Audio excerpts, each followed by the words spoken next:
안녕하세요. 2020년 11월 9일 월요일 아침입니다. 오늘도 하나님 아버지께서 주시는 큰 은혜가 우리와 함께 하기를 기도합니다. 사랑과 은혜가 많으신 하나님, 오늘도 주님께서 주시는 은혜와 능력으로 하루를 살아가게 하여 주시옵소서. 예수님 이름으로 기도합니다. 아멘. 여러분 잘 지내셨나요? 오늘은 데살로니가 전서 5장 19절에서 28절 말씀을 함께 묵상해 보기를 원합니다.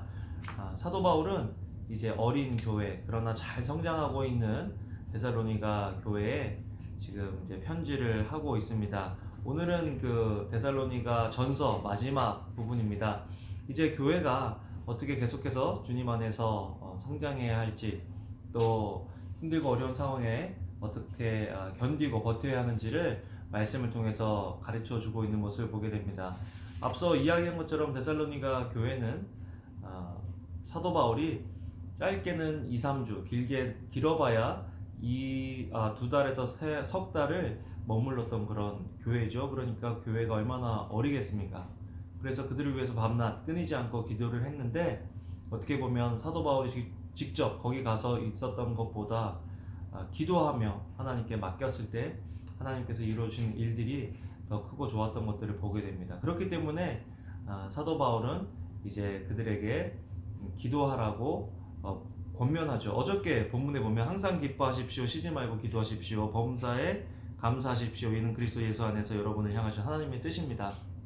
환경이 좋으니까, 뜻대로 되고 있으니까, 모든 것이 평탄하고 순탄하니까 항상 기뻐하고 쉬지 말고 기도하고 범사에 감사하라라고 이야기하고 있는 것이 아니고요. 지금 상황이 힘들고 어렵지만 그래도 항상 기뻐하고 쉬지 말고 기도하고 모든 일에 감사하라라고 이야기하고 있는 것을 보게 됩니다. 여러분, 쉽지 않은 일이지만 신앙의 훈련이라는 것은 힘들고 어려울 때도 우리가 기뻐할 수 있고 또 기도할 수 있고 감사할 수 있는 것. 그래서 이런 어떤 훈련은요, 평상시 때는 잘 나타나지 않습니다. 훈련의 결과는 평상시 때는 잘 나타나지 않지만 위기의 순간이 오면요, 이 훈련한 것들이 우리 삶 속에서 나타나게 된다는 거죠. 오늘 하루를 살아가면서 오늘 하루가 훈련의 장이 되면 좋겠어요. 기뻐하는 훈련.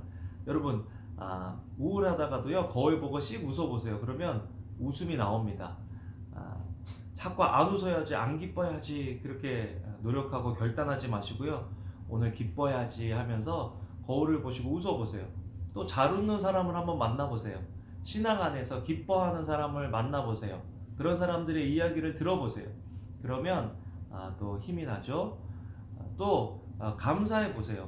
감사하면 그 속에서 또 삶의 의미가 생기고 또 하나님께서 주신 것들에 감격하고 감사하게 되는 것입니다.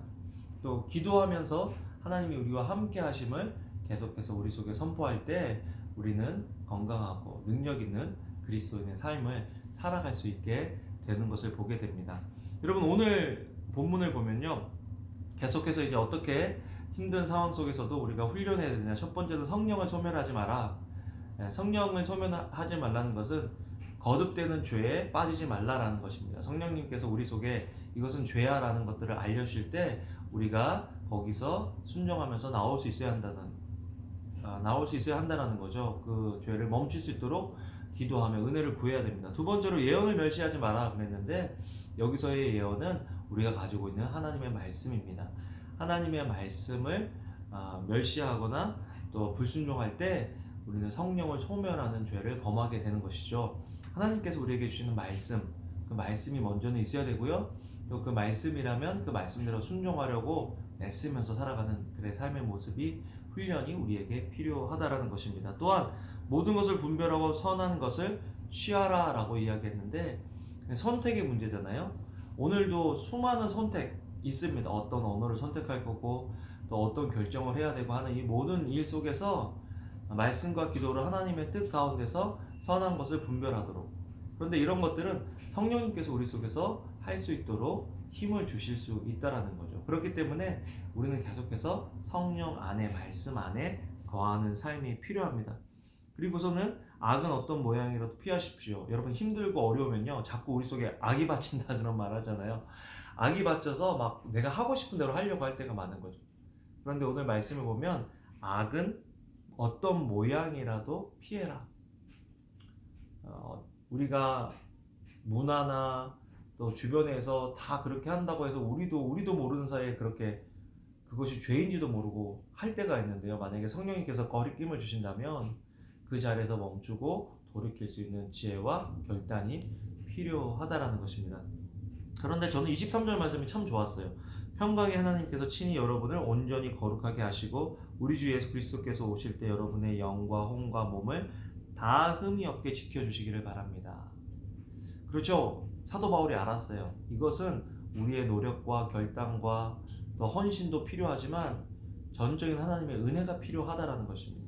평강의 하나님께서 지금 힘들고 어려운 상황 속에 있지만 평강의 하나님께서 우리를 온전히 거룩해 해주실 수 있다라는 것입니다. 또 예수 그리스도께서 오실 때 여러분의 영과 혼과 몸을 다 흠이 없게 지켜주실 거라는 것입니다. 여러분 힘들고 어려운 상황 속에서 결국 우리가 의지하고 기대해야 할 분은 하나님이시라는 거죠. 주님 오시는 그날까지 우리가 힘들고 어려운 상황이지만 항상 기뻐하고 쉬지 말고 기도하고 범사에 감사함으로 하나님과 깊이 있게 동행하는 삶을 살아가는 그 삶을 지속적으로 살면 좋겠습니다. 저도 그런 삶을 살도록 노력할게요.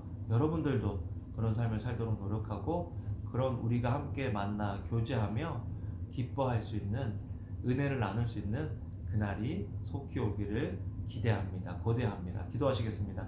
사랑과 은혜가 많으신 하나님, 오늘 하루를 살아가는 주님의 백성들에게 힘과 능력을 주시고 또 어려운 상황 속에서도 항상 기뻐하고 쉬지 말고 기도하고 범사에 감사하며 성령님과 말씀의 인도함을 받는 저희들 될 수 있도록 도와주세요. 감사합니다. 예수님 이름으로 기도합니다. 아멘. 여러분 오늘도 좋은 하루 되시고요. 사랑합니다.